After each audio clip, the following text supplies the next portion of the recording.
जब लक्ष्य विकास और शांति बहाली का हो तो फिर राजभवन और जम्मू कश्मीर की जो प्रदेश की सरकार है उसके साथ कोई टकराव का कारण नहीं है। ये बात एलजी मनोज सिन्हा ने कही है और ये बात एलजी मनोज सिन्हा ने उस वक्त अपने एक इंटरव्यू में कही है जब जम्मू कश्मीर में आम पब्लिक हो या फिर सियासी गलियारे हों, वहां पर ये चर्चा है कि जम्मू कश्मीर की जो चुनी हुई उमर अब्दुल्ला जिस सरकार को हेड कर रहे हैं उस सरकार के कोई भी पब्लिक के हित में जो कार्य हैं या फिर कोई फैसले उस सरकार को लेने हैं वो नहीं हो पा रहे हैं। उसका कारण ये है कि जम्मू कश्मीर में जब से जम्मू कश्मीर यूनियन टेरिटरी बना है और पहली बार यहाँ पर विधानसभा के चुनाव हुए हैं, ऐसे में ज़्यादातर अधिकार जो हैं वो जो एलजी मनोज सिन्हा है यानी राजभवन है, राजभवन के पास है। कोई भी फैसला अगर उमर सरकार लेती है, किसी भी फाइल को प्रोसेस करती है तो उस पर अंतिम मोहर जो है वो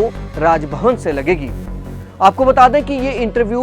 एलजी मनोज सिन्हा ने एक निजी चैनल को दिया और इसी निजी चैनल को इंटरव्यू उमर अब्दुल्ला ने भी दिया है, एक अलग इंटरव्यू जिसमें उन्होंने 370 पर बयान दिया था। उस 370 के बयान पर काफ़ी सियासत भी गरमाई। कश्मीर की कई जो विपक्षी दल हैं उन विपक्षी दलों ने उमर अब्दुल्ला को आड़े हाथ भी लिया। उन्होंने कहा कि आप अपने जो आपका 370 पर स्टैंड था आप उससे मुकर रहे हैं, आप उस स्टैंड से हट रहे हैं। और काफ़ी ज़्यादा उमर अब्दुल्ला पर ये आरोप भी लगाए जा रहे हैं विपक्ष द्वारा कि वो केंद्र सरकार या फिर बीजेपी के साथ जो है वो अच्छे तालमेल रखना चाहते हैं। वो इतना बदल गए हैं, चुनावों में उनकी भाषा कुछ और थी और जब वो मुख्यमंत्री बने तो उन्होंने अपने पूरे उस एजेंडे को ही बदल दिया। ये विपक्ष लगातार उमर अब्दुल्ला पर जो है निशाना साधते आ रहा है। ऐसे में निजी चैनल के जो पत्रकार थे उन्होंने भी एलजी मनोज सिन्हा को इस पर सवाल करना ज़रूरी समझा, क्योंकि जो सियासी गलियारों में चर्चाएं चल रही हैं कि क्या वाकई में जम्मू कश्मीर में जो चुनी हुई सरकार है, उमर अब्दुल्ला की जो सरकार है, उस सरकार को काम करने नहीं दिया जा रहा है या फिर एलजी मनोज सिन्हा जो हैं उनके द्वारा इस सरकार के लिए विघन डाले जा रहे हैं, कोई अड़चन डाली जा रही है।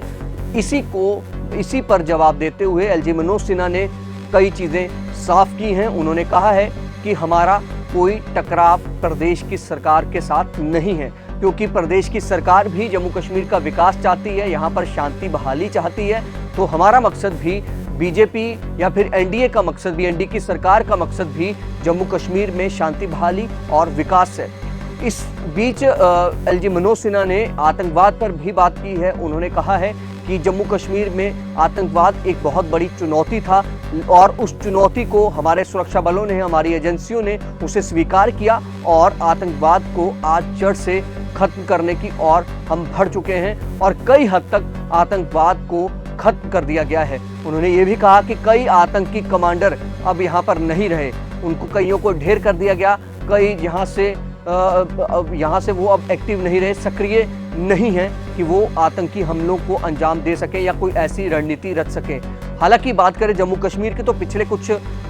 महीनों से काफ़ी ज़्यादा आतंकवादी हमले जम्मू कश्मीर में हुए हैं, जिसमें जम्मू संभाग को ज़्यादातर टारगेट किया गया है। खैर ये तो रहा कि जो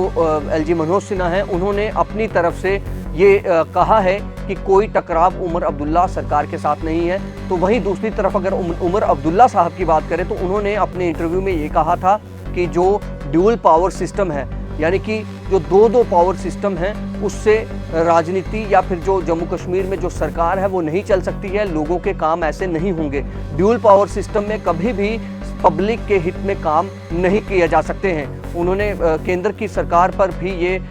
हमला किया था कि आप यहाँ पर हमला बोला था कि आप यहाँ पर जिस तरह से ड्यूल पावर सिस्टम रख रहे हैं, आप जम्मू कश्मीर को स्टेटहुड दीजिए, जल्द से जल्द जम्मू कश्मीर को स्टेटहुड दिया जाना चाहिए ताकि पब्लिक के काम हो सके, पब्लिक के हर उस कार्य को किया जा सके जिसके लिए उसे इस चुनावों में वायदे किए गए थे। हालांकि जो मनोज सिन्हा हैं उन्होंने कहा कि कोई भी अगर विकास कार्य होगा या शांति बहाली के लिए कोई कदम उमर अब्दुल्ला सरकार उठाती है तो उसके लिए हमारा मकसद हमेशा यही रहेगा, हम कोई अड़चन नहीं डालेंगे, हम उनके साथ मिलकर चलेंगे और राजभवन और प्रदेश की सरकार जो है उनके बीच कोई ऐसा टकराव ना हो पब्लिक के मुद्दों को लेकर, वो काम बिल्कुल स्मूथ तरीके से चलते रहेंगे। फिलहाल देखना ये होगा कि क्या ये जो बयानबाजी है, एलजी मनोज सिन्हा का बयान है या फिर उमर अब्दुल्ला साहब का बयान है, इन बयानों में कितना दम है कि क्या कोई ऐसा टकराव नहीं होगा वाकई में, क्या वाकई में ऐसा नहीं है। क्योंकि एक चीज़ ये भी है कि अभी तक जम्मू कश्मीर में बिजनेस रूल जो हैं वो फ्रेम नहीं हुए हैं। भले उसके लिए ये लगातार कहा जा रहा है कि बिजनेस रूल को फ्रेम करने के लिए बोल दिया गया है, एक कमेटी गठित कर दी गई है, वो बिजनेस रूल फ्रेम करेगी, बनाकर हम एलजी साहब को देंगे, वो अप्रूव्ड करेंगे। ऐसा अभी तक लेकिन वो देखने को नहीं मिल रहा है। करीब 4 महीने होने को है सरकार को, तो अभी ऐसा कुछ देखने को नहीं मिल रहा है। तो पब्लिक भी ये समझना चाहती है, पूछना चाहती है कि आखिर वाकई में क्या जम्मू कश्मीर में सब कुछ ठीक चल रहा है? क्या जिस सरकार को हमने चुनकर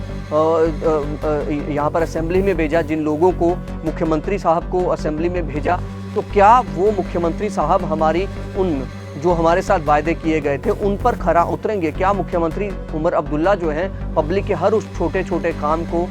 वो पूरा करेंगे? क्या वो अपने वायदों को पूरा करेंगे? कई सारे ऐसे मैनिफेस्टो में, नेशनल कॉन्फ्रेंस के कई ऐसे मैनिफेस्टो में वायदे किए गए हैं जिस पर उमर अब्दुल्ला साहब को अभी खरा उतरना पड़ेगा। हालांकि उमर अब्दुल्ला साहब ये ज़रूर कह चुके हैं कि जम्मू कश्मीर में अभी हमें पब्लिक ने 5 साल के लिए चुना है, 5 सालों में कई सारे काम हम कर सकते हैं, लेकिन 4 महीनों में आप कहेंगे तो रातों रात काम हम पूरे नहीं कर पाएंगे। पब्लिक के कई ऐसे काम हैं जिनको वक्त लगेगा। फिलहाल ये देखना होगा कि एलजी मनोज सिन्हा का ये बयान कितना सही है, कि क्या वाकई में कोई टकराव नहीं है, या फिर ये एक तरह से पब्लिक को दिखाने के लिए है कि देखिए हम तो काम में कोई अड़चन नहीं डाल रहे हैं, सरकार जो है, चुनी हुई सरकार जो है वही काम करना नहीं चाहती है।